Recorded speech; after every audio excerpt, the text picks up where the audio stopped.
Sorry, Lee. I just got here. I'm having a beer, man. It's been a Hey, long man, day. ain't nothing wrong with it. Ain't nothing wrong with Long that. day. Long day. Ain't nothing wrong with it. Left Virginia Beach at 9:30.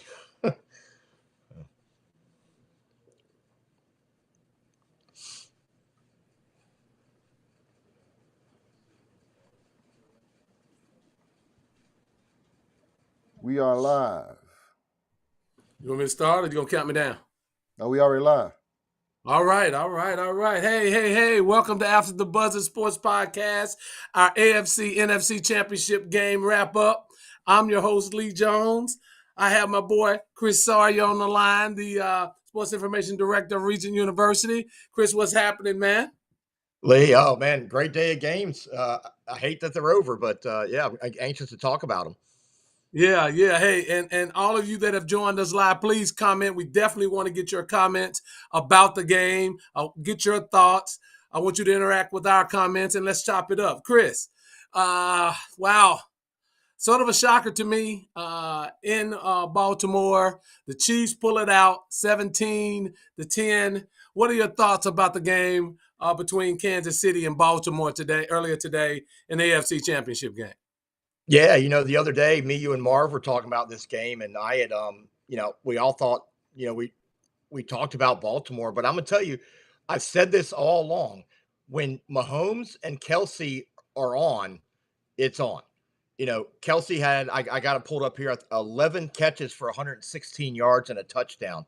But Lee, there's one play. I can't remember if it was the second quarter, but Mahomes is scrambling, going all over the place. He just kind of tosses up this pass. Kelsey, you know what I'm talking about, right? Kelsey catches it. And that you're like, okay, they're ready. I mean, Mahomes had a great game. He was 30 for 39. I mean, and a touchdown, 241 yards. I was shocked. I thought Lamar, like we talked about, the Chiefs were struggling with quarterback rushing touchdowns, 26 this year or over the years with Steve Spagnuolo, but they were able to shut him down. And Mahomes had a great game, and Kelsey, and actually Rice as well. I mean, not just Kelsey, but Rice had a good game too. So got to give them credit. They went in there and they won it, and here we go again with Kansas City in the Super Bowl. Yeah. For me, a couple of things stick out to me about the whole game and the performance.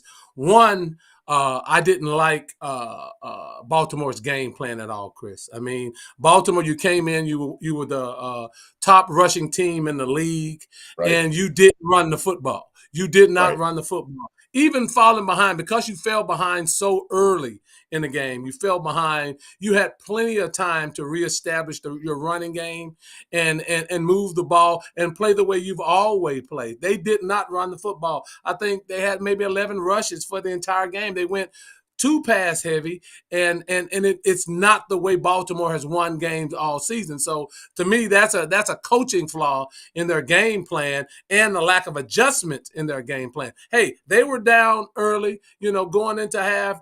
They were down 17-3, but they had a whole half to come out and reestablish the line of scrimmage, because the first half, Kansas City dominated the line of scrimmage. The line of scrimmage was owned by Kansas City, and come back and reestablish.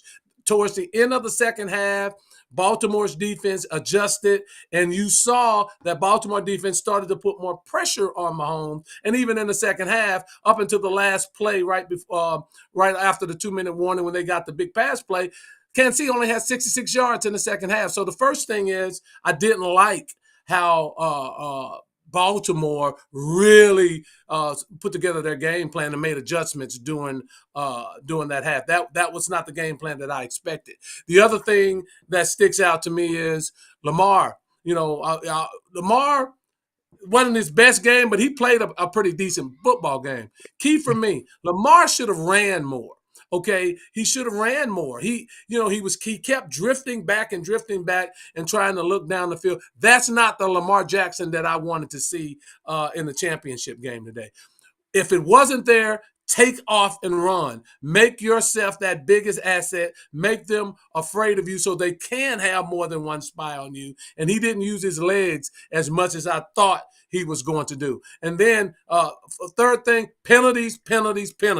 I mean, all of these penalties that Baltimore got in crucial parts of the game. The roughing the passer on Clowney, the back-to-back personal fouls right before the half. I mean, it was just a colossal mistakes by the Baltimore Ravens picking up penalties. And then lastly, the biggest play of the game, in my estimation, was the Zay Flowers fumble on the 1 yard line. Look, Zay, you're 170 pounds. Right? Y'all had moved the ball down the field. Well, first of all, you got the penalty, the taunting penalty. That was foolish. But you had moved the ball down the field. You caught a beautiful pass. Go as far as you can and get down. You're 170 pounds. And you're not going to run through three of Kansas City's players and get in the end zone. So just a lot of critical mistakes that Baltimore made in this game. Then that's how you lose 17-10. Because in the second half, Baltimore outgained them almost 3-1. But yet they didn't put any points on the board until the last minute. And it just shows me no adjustments were made. That's on Harbaugh and Monken. Lamar, you should have used your legs a lot more in this football game. And then the discipline of the team. What stuck out to me, the reason that Kansas City is marching on. Now, I take nothing away from Kansas City. You have to beat Patrick Mahomes. And their first half was phenomenal. They moved the ball down the field. They controlled the line of scrimmage. And kudos goes off because you have to beat Mahomes. And when you give Mahomes the ball, he's going to make plays in critical situations. And Chris, that's what he did throughout the game with the big pass play at the end of the second half to seal the game. No, you're right, Lee. And, I was just sitting here while you were talking, kind of looking at the stats a little bit again. We talked about this on Saturday, or yesterday, really, on our show. The thing with Lamar that I always loved about him, if he gets out of the pocket, he can make things happen. And you're right. He wasn't doing that today like we thought he would. But here's the problem. You talked about the running game. Lamar Jackson was the leading rusher today with 54 yards. The next person in line was Edwards with only 20. They just did not. As you said, they didn't run the ball, and that is on Harbaugh and them. This was the number one team. They've been playing well, but give credit to Kansas City, like you said, they came in, and you're right, Lee. You got to beat Mahomes. Again, I'll go back to Mahomes and Kelsey. When they're on, they're on, and they can beat anybody there is. But I was very surprised, and it really was. I think we talked about this too. I think I said it would be a 34-24 game. It was very low scoring as well. But give credit to Kansas City. But yeah, I agree with you. Jackson was 20 for 37 in passing as well. That's not going to get it done when you got Mahomes, who I just quoted his 30 for 39 or something like that. But I'm just surprised. I agree with you. Lamar should have run more. That is his game. He is a runner. He can make things happen. And you talk about the discipline too. That's a big thing. That's a real big thing. And I think that really cost him today. Yeah, we'd love to hear some comments from the audience. Anybody that's with us, has joined us live, we love to get your take on the Kansas City Baltimore game. Lamar threw that interception. Never should have threw that ball. You threw it into triple coverage. That's not a play that was going to be successful. You never should have threw that ball. And the fact that you were in field goal range, you needed to score points at that point. So you should have just taken your time. If it wasn't there, run, pick up enough yardage to get that field goal, cut the game to a 7-point game, and then you play on from there. So terrible mistake by Lamar. I think he was pressing at that point because everything that they did in the second half, it seemed like that was a penalty, that was a fumble, and he was pressing, trying to make a play there that wasn't there. So that was on Lamar. He never should have threw that ball. But Baltimore, their whole game plan was flawed. The whole game plan was flawed. And like I said, coaching matters in these things. Andy Reid, it's time to look at Andy Reid as one of the great coaches in NFL history, if not the best, for what he's done over the lifetime of his coaching career, how he's evolved, and he continues to design offense that puts them in the best situation to win. So kudos goes off to Andy Reid, but it was a lot of mistakes and situational football that was lacking from the Baltimore Ravens. And again, I was astonished that Lamar didn't run. You talk about Lamar being their leading rusher, Chris. He had 54 yards rushing, but he got 21 on one carry.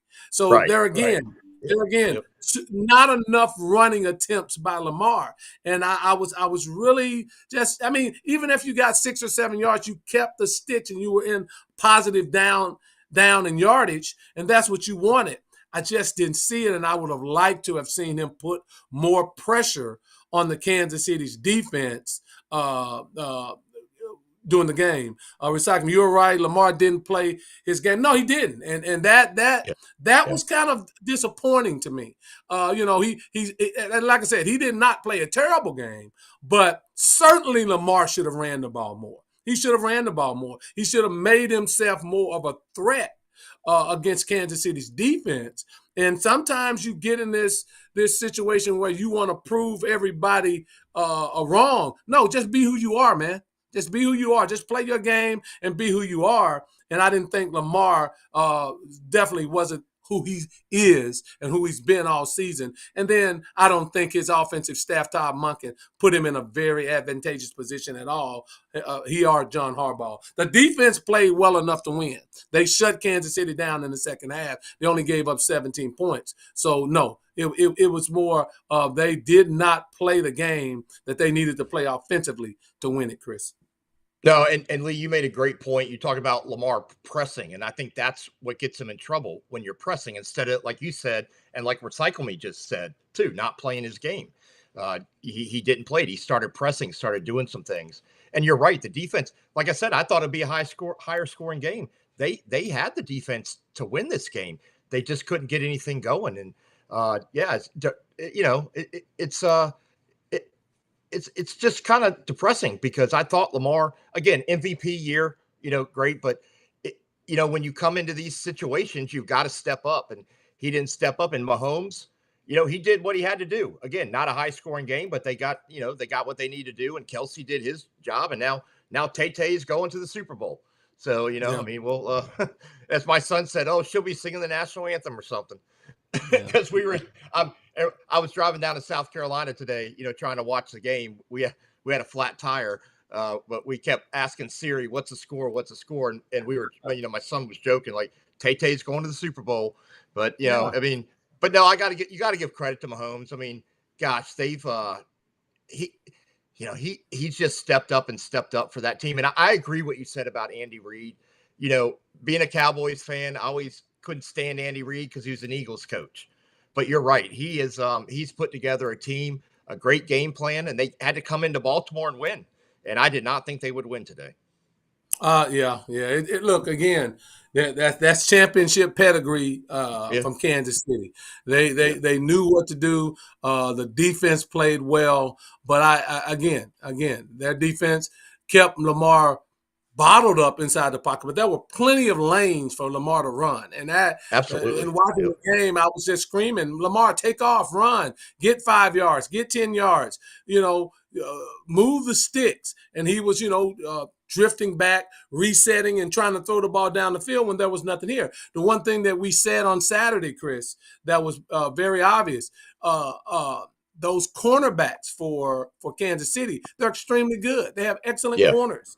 And they played well. And so Lamar having that space to run, there were running lanes for him to take off. The other thing is, look, OBJ is a great player. Beckham has been a great player, didn't show up in the game, had two catches. I mean, I know I guess he was hurting, or maybe his hamstring or something, because he was using the massage gun there a little bit, but you have to show up in these games, OBJ. They paid you $15 million on a 1-year contract. You have to show up, and you didn't show up, right? You didn't show up. The receiving core, other than Zay Flowers. Zay Flowers played a great game. He just showed a lack of maturity, both emotionally and professionally, in what he needed to do on that field. The penalty was, you definitely can't do that, spinning the ball at somebody and getting over and flexing them, and then just trying to run through three, Kansas City defenders at 170 pounds. That's not going to work. So it was a colossal, a bunch of errors and mistakes by Baltimore, but all credit has to go to the Chiefs. They're going back to the Super Bowl once again. Pat Mahomes doing his thing, building his legacy. He's going and he's building his legacy to one day be called the greatest quarterback to ever play in the NFL. And certainly he's on that trajectory right now. And so my hat goes off to Mahomes. Great job. Lamar, keep your head up, man. You didn't play a great game, but you were good. I mean, you played decent in that football game.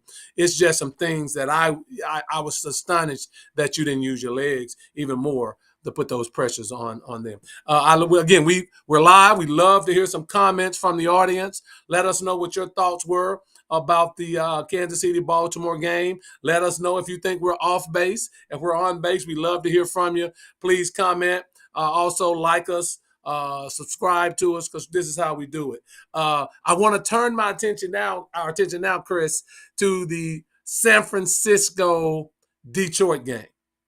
And you're talking about a just colossal disappointment, a colossal meltdown. Some people might say it was an historic comeback by the 49ers.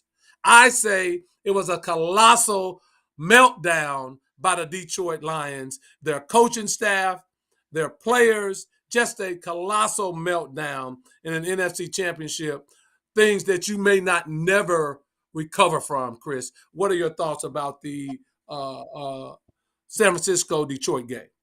Yeah, no, I agree with you 100%, Lee. I mean, they were at 21-7 at one point. Again, we were driving after getting our tire fixed and trying to, keep up with the game.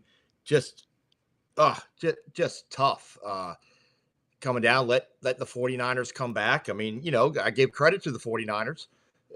Purdy had an okay game. I've got the stats up here. I mean, he was 20 for 31 with 267, but McCaffrey, he ran for 90 yards with 2 touchdowns. That he's their big guy there.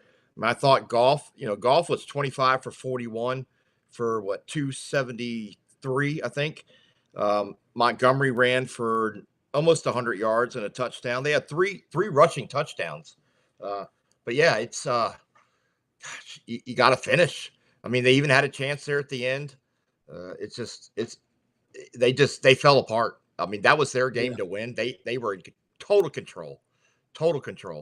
And Chris, how many yards? The 49ers in it. How many yards did Purdy have rushing? Let's see. I got it right here, Lee. Purdy had 48 yards. That was really one of the keys to the game, the rushing yards of Purdy, getting outside of the pocket and getting first downs and keeping drives alive from a San Francisco perspective. So I have to give Brock Purdy credit for that. Yeah, he was the second leading rusher on their team. Tonight. Yeah, he rushed the ball very well. He got outside the pocket, got some critical first downs, picked up some critical first downs on the field goal, the drive that gave them the lead with the field goal, and the touchdown drive. So kudos off to Purdy for what he did with his legs. Look, let's be honest about it. This was a meltdown of historic proportion. Let me jump right into it. You're up 24-7 at halftime. San Francisco comes out, gets a field goal. You drive the ball down the length of the field. It's 4th and 2. And instead of you kicking a field goal that would keep the game at 3 scores, right, you go for it on 4th and 2.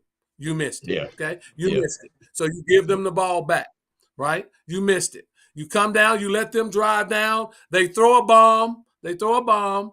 Your defensive player's right there.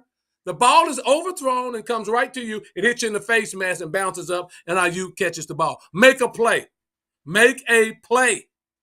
And they go down and they score another touchdown, right? You come down again. You move the ball. No, the next time you come down after that, you fumble the football on the first play after you get the kickoff. Now, who does? You fumble the ball, right? First play. They go down, they score. Then you come back down, you drive the ball. Instead of kicking a game-time field goal on 4th and 3, you know what Dan Campbell does?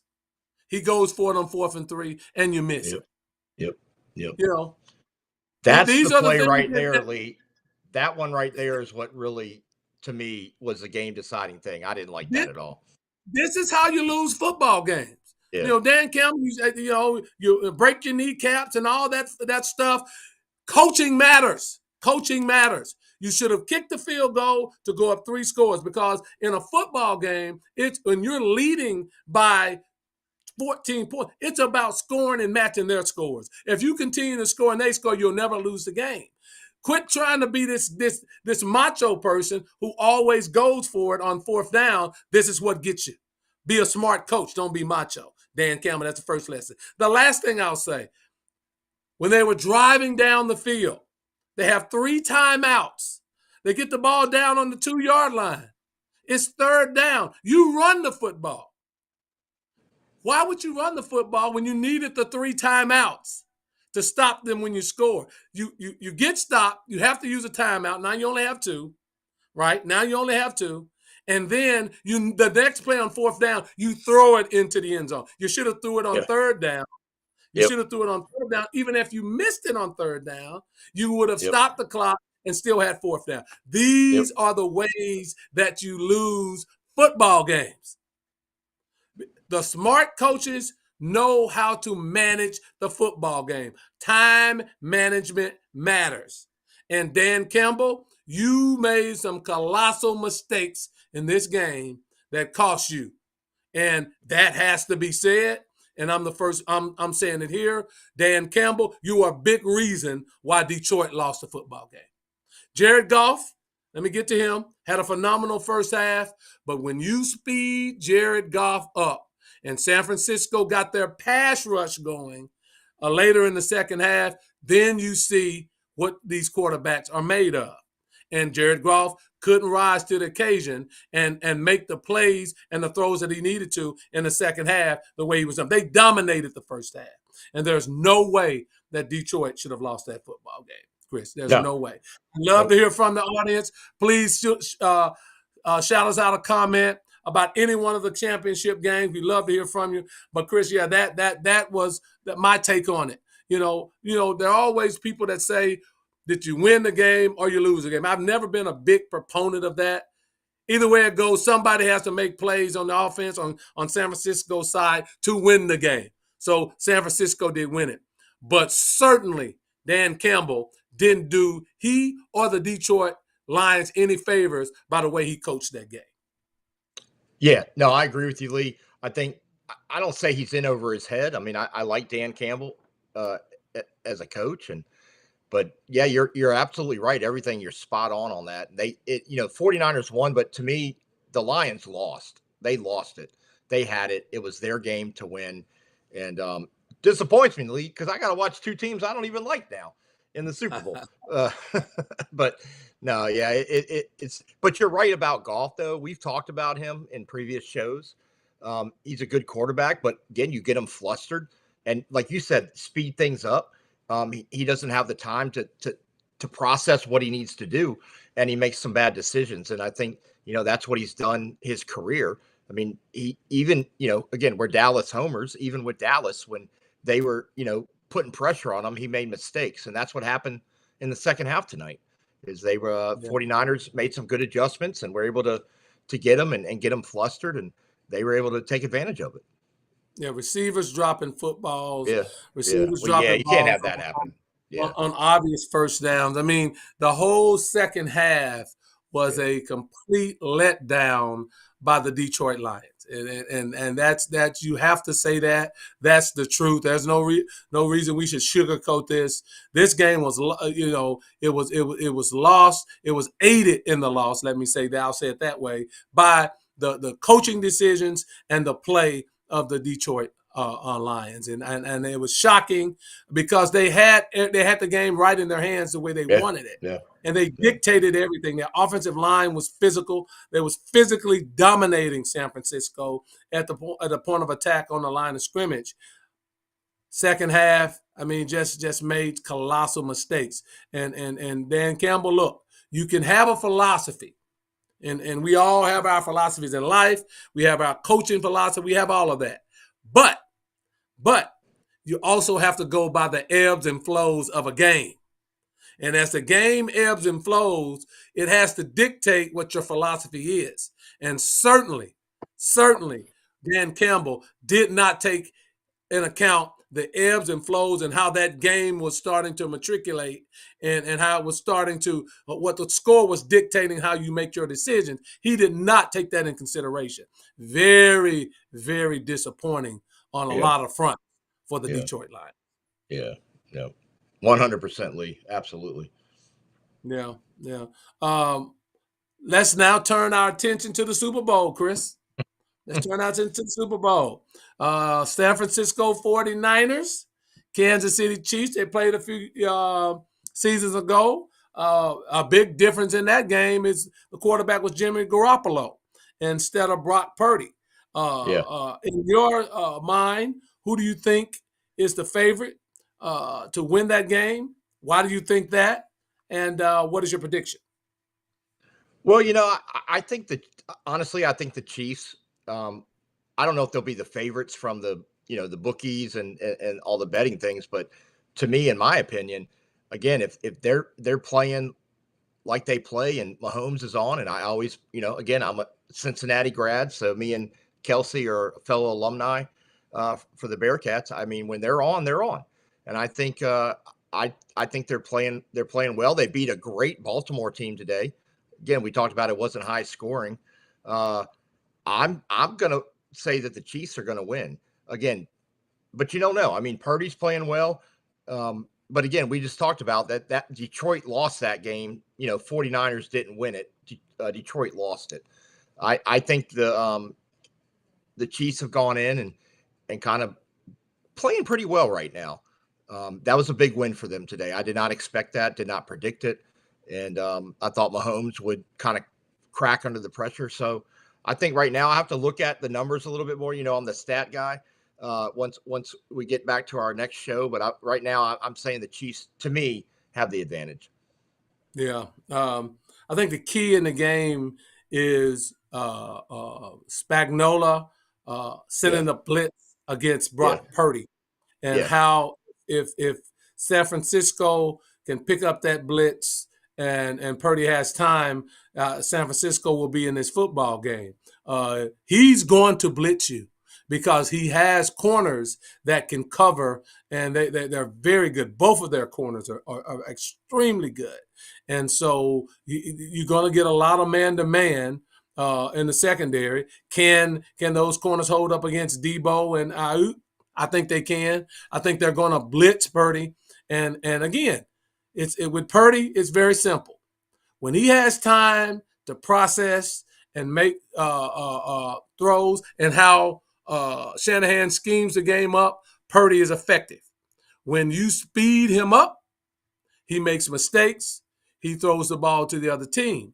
And so I think, and from what I saw from Kansas City today, they got after the quarterback. Karlaftis, he was after. Chris Jones was a monster early on. I like the fact that in situations they can get rush on the quarterback with just 4.